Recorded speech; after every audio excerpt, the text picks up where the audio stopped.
Yo, what's up guys, and the file system is fully working. I've added both a list function and a renaming function. As we can see here, the list function displays all of my files. With the name function, I can rename a already existing file. All I need to do is enter the original name and then the new name that I want to give it.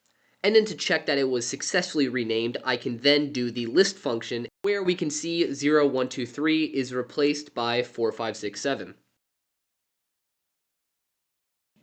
So I want to explain how this works to you guys. I'm not going to describe every single line of code, but I do want to illustrate a very fundamental concept that I used when coding this. And that is, how do the files know what their name is? How can I just give the computer a name and it spits out a specific file? So let me show you. All right, so I really terribly put together a 4x4 square. Now, why did I make a 4x4 square?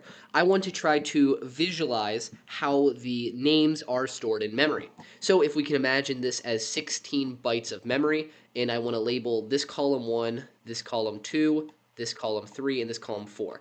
Each column is going to represent a name, and each name has a maximum of 4 characters. So let me just write out the names real quick.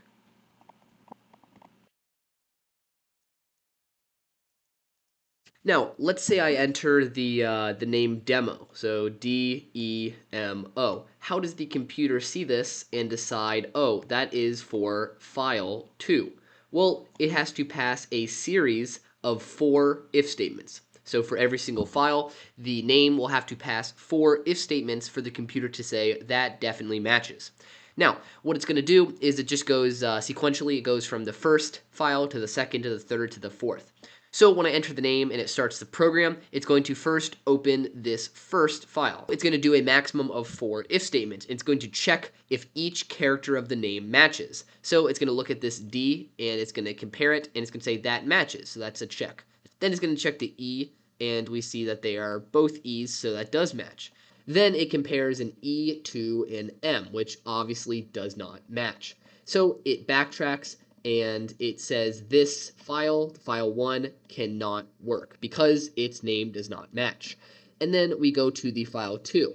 Then we can see here that obviously this is demo, this is also demo, so it would match. But the computer is not like this. It has to go about it the exact same way. So it checks the D to the D, and that is correct, and then the E to the E, that is also correct, and then the M to the M, that is also correct, and then finally the O to the O, and that is correct. So then the computer can definitely say that this name is file 2.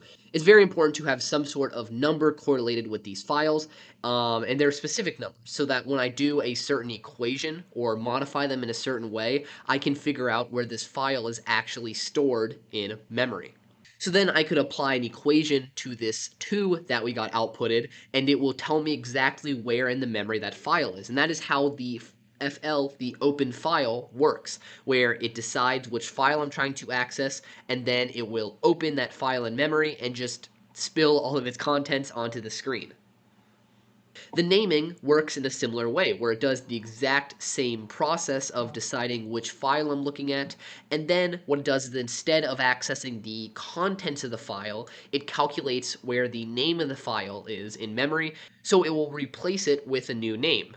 The list file is kind of the odd one out where it doesn't actually use this process. I just tell it to go to the first file, and then I tell it to output this letter, this letter, this letter, and this letter, and then go to the next line, and then this letter, and it's just going to go on and output all of the characters. So that does not use this process, but the basis of the most complex ones, the file and the naming, is this process right here.